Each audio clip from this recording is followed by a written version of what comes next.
Boa noite a todos, sejam todos muito bem-vindos a mais um Evangelho. Graças a Deus, graças a Jesus Cristo, mais uma semana que estamos reunidos neste abençoado canal. Que a luz de Deus e a luz de Jesus se faça presente em todos os lares. Que assim seja, graças a Deus. E vamos dar início ao Evangelho de hoje com a prece da fraternidade. Nosso Divino Mestre Salvador, fortalecei-nos e amparai-nos para que possamos ajudar as forças do bem a transformar o mundo. Veneráveis mensageiros celestes, auxiliares de Jesus, fortalecei-nos e amparai-nos para que possamos ajudar as forças do bem a transformar o mundo. Pai nosso, Criador nosso, fonte eterna de amor e de luz, fortalecei-nos e amparai-nos para que possamos ajudar as forças do bem a transformar o mundo. Que assim seja. A lição de hoje é do livro O Pão Nosso, que é uma obra do médium Chico Xavier e do Espírito Emmanuel. A lição é a 109, 3 imperativos, e a página é a 233. E então, começa a lição com a seguinte frase de Jesus: E eu vos digo a vós, pedi e dar-vos-se-á. Buscai e achareis, batei e abrir-se-vos-á.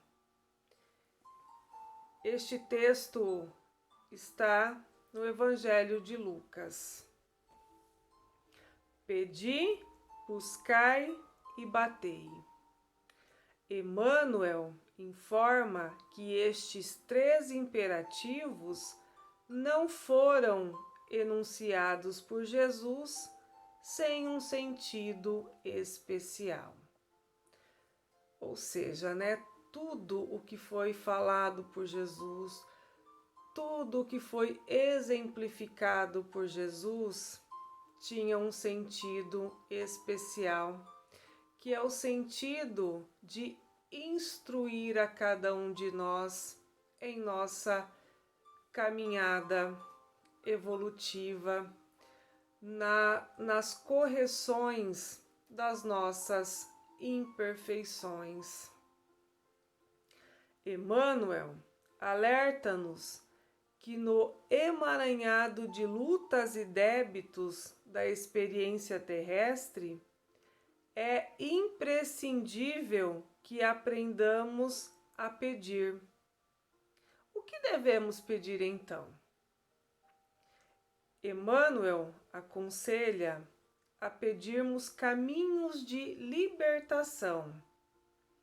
Libertação da antiga cadeia de convenções sufocantes, a libertação dos preconceitos estéreis. E veja bem, ele denomina a palavra preconceito como sendo estéril. E a palavra estéril é o mesmo que improdutivo.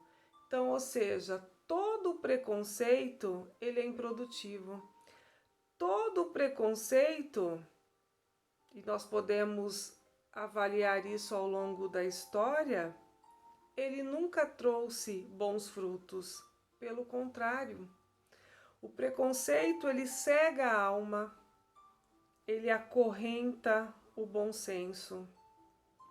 Ele impede que enxerguemos a beleza existente no outro. O preconceito, alimenta em nós uma grande mentira, que é a soberba. E ele também nos aconselha a libertarmos das dedicações vazias.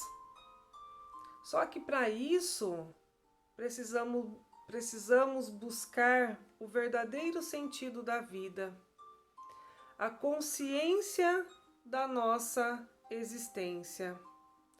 Procurar entender o processo evolutivo no qual estamos envolvidos, para que os nossos pedidos ao Criador não se tornem um amontoado de palavras egoístas e sem o verdadeiro sentido de ser. E nos alerta também a pedirmos ao Criador para que possamos nos libertar de hábitos cristalizados. E o que seriam, esses hábitos cristalizados? Seriam as mais diversas imperfeições que trazemos no nosso íntimo, através de nossas existências.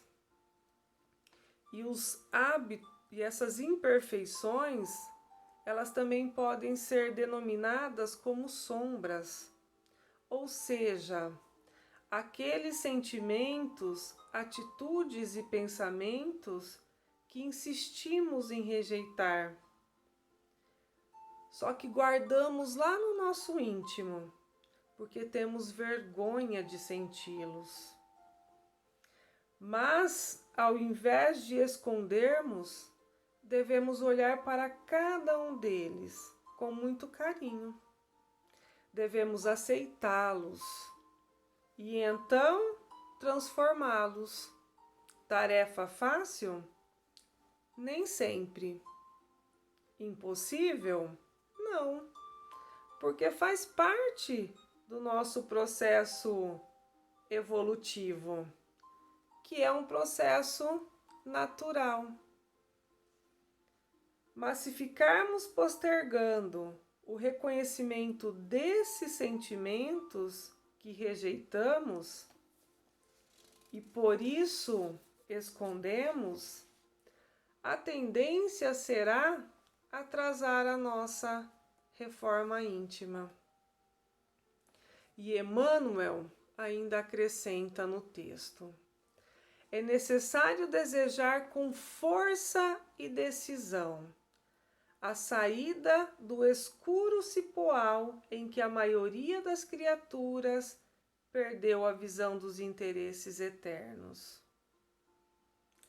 Precisamos ter bem claro que toda mudança exige determinação, exige disciplina e coragem para que os propósitos de transformação sejam alcançados. Ninguém consegue nada, ninguém consegue chegar a um objetivo sem esforço, sem determinação, não é? E ele ainda acrescenta: logo após, é imprescindível buscar. Então, eu preciso aprender a pedir, ter consciência daquilo que eu estou pedindo. E é claro que, como ele já exemplificou, os nossos pedidos ao Pai Celestial, ao nosso Criador, tem que ser voltado, eles devem ser voltados ao nosso processo evolutivo, ao nosso crescimento moral. E depois de termos pedido, então ele coloca que é imprescindível buscar. E ele alerta que essa busca constitui-se de esforço seletivo, porque o caminho está repleto de solicitações inferiores. E aqui nós podemos então utilizarmos daquele exemplo que Jesus nos deixou, falando sobre a porta larga e a porta estreita.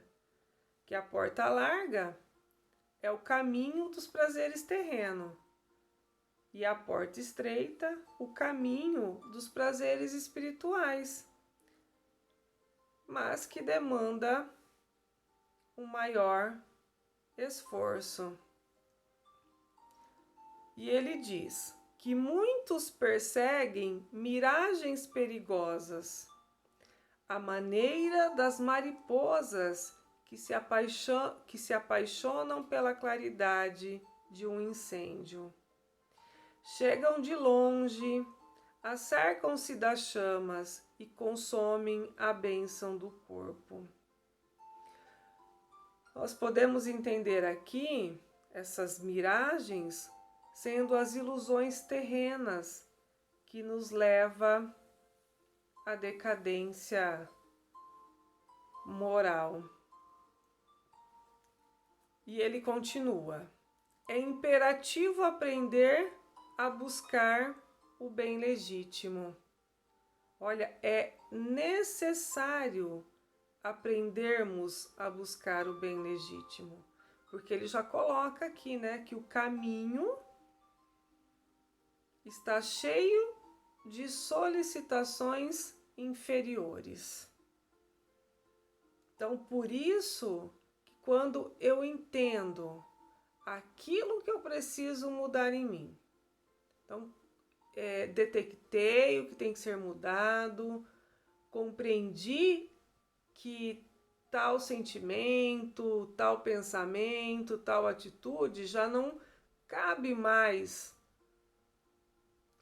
a caminhada, né? A caminhada que quero seguir, a trajetória que quero seguir daqui para frente.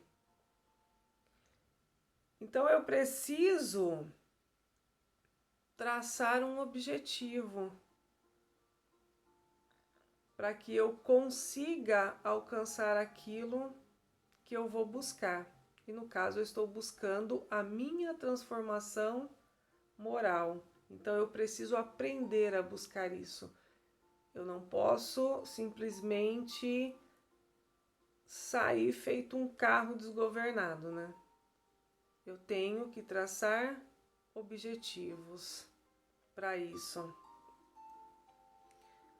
E ele continua: estabelecido o roteiro edificante, é chegado o momento de bater a porta da edificação, ou seja, do aperfeiçoamento moral. Mas, sem o martelo do esforço metódico e sem o buril da boa vontade, é muito difícil transformar os recursos da vida carnal em obras luminosas de arte divina, com vistas à felicidade espiritual e ao amor eterno.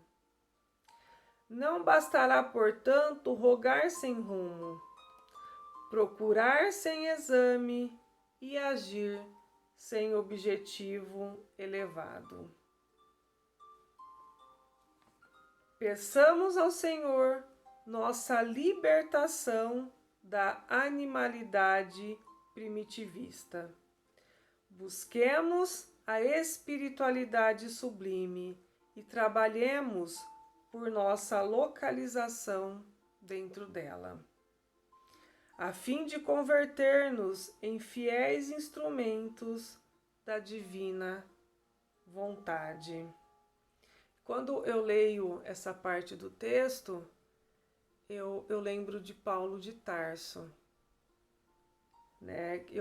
Porque eu tenho Paulo de Tarso como um dos exemplos de reforma íntima.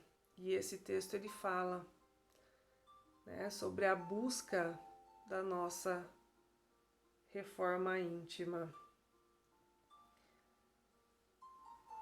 Quando ele coloca aqui, trabalhemos por nossa localização dentro dela. Foi isso que Paulo de Tarso fez. Quando ele entende que não dá mais para ele continuar naquele caminho de perseguidor dos cristãos, mas que agora ele era um cristão, que agora ele havia compreendido a sua verdadeira existência, quem realmente ele era, não é? E então ele busca esse caminho que não foi fácil, que foi um caminho o caminho foi árduo também para ele, não teve vantagens nenhuma, como não tem para ninguém, não é? E ele foi trabalhando, ele foi buscando a localização dele dentro da espiritualidade sublime, né? E converteu-se em um fiel instrumento da divina vontade. Pedi, buscai e batei. Esta trilogia de Jesus reveste-se de especial significação para os aprendizes do Evangelho em todos os tempos. Que assim seja, graças a Deus. Que possamos nos fortificar diante dessa lição, né? Para também termos coragem de fazer as mudanças que são necessárias em cada um de nós. E com os nossos pensamentos elevados até Deus, até Jesus, nosso Mestre, vamos vibrando pelo nosso amado e abençoado planeta Terra, pelos enfermos do corpo e da alma, pela união e reajuste familiar, pelos trabalhadores e por aqueles que encontram-se desempregados, por nossos irmãos que vivem pelas ruas, pelos governantes de todas as nações, por aqueles que habitam orfanatos e asilos, pela solidariedade e respeito entre as pessoas, por aqueles que estão retornando à pátria espiritual. E com a tua permissão, Senhor Jesus, por nós mesmos, para que possamos despertar para as verdades espirituais e assim enchermos-nos de coragem e confiança para fazermos as mudanças necessárias e resignação e compreensão para aceitarmos o que não podemos modificar. Que assim seja. E para encerrarmos o Evangelho de hoje, convido a todos para fazermos a oração de Bezerra de Menezes e após a oração que Jesus nos ensinou. Oração de Bezerra de Menezes. Nós te rogamos, Pai de infinita bondade e justiça, as graças de Jesus Cristo. Através de Bezerra de Menezes e suas legiões de companheiros. Que eles nos assistam, Senhor, consolando os aflitos, curando aqueles que se tornem merecedores, confortando aqueles que tiverem suas provas e expiações a passar, esclarecendo aos que desejarem conhecer a verdade e assistindo a todos quantos apelam ao teu infinito amor. Jesus, divino portador da graça e da verdade, estende tuas mãos dadivosas em socorro daqueles que te reconhecem, o despenseiro fiel e prudente. Fazei o divino modelo através de tuas legiões consoladoras, de teus santos espíritos, a fim de que a fé se eleve, a esperança aumente, a bondade se expanda e o amor triunfe sobre todas as causas.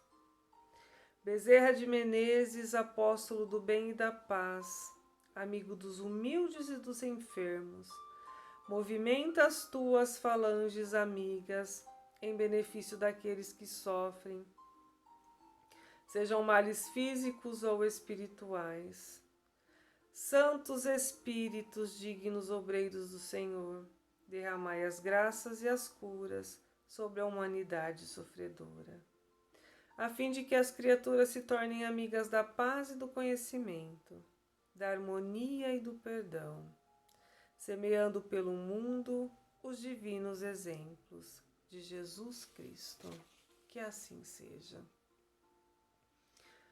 Pai nosso que estais nos céus, santificado seja o vosso nome. Venha a nós o vosso reino, seja feita a vossa vontade, assim na terra como no céu. O pão nosso de cada dia nos dai hoje, Senhor.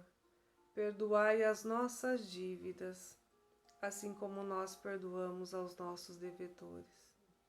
E não nos deixeis cair em tentação, mas livrai-nos de todo o mal, agora e para sempre. Que assim seja, graças a Deus. Que a doce paz do nosso querido e amado Mestre esteja hoje e sempre com todos. Gratidão a Deus, gratidão a Jesus, nosso irmão e mestre, gratidão a esta espiritualidade que cuida com muito amor, com muita atenção de cada um de nós. Graças a Deus, graças a Deus e graças a Deus. Um grande abraço a todos, desejo felicidades, saúde, união e que possamos nos encontrar no próximo Evangelho. E ficam todos com a luz de Deus e a luz de Jesus. Até a próxima.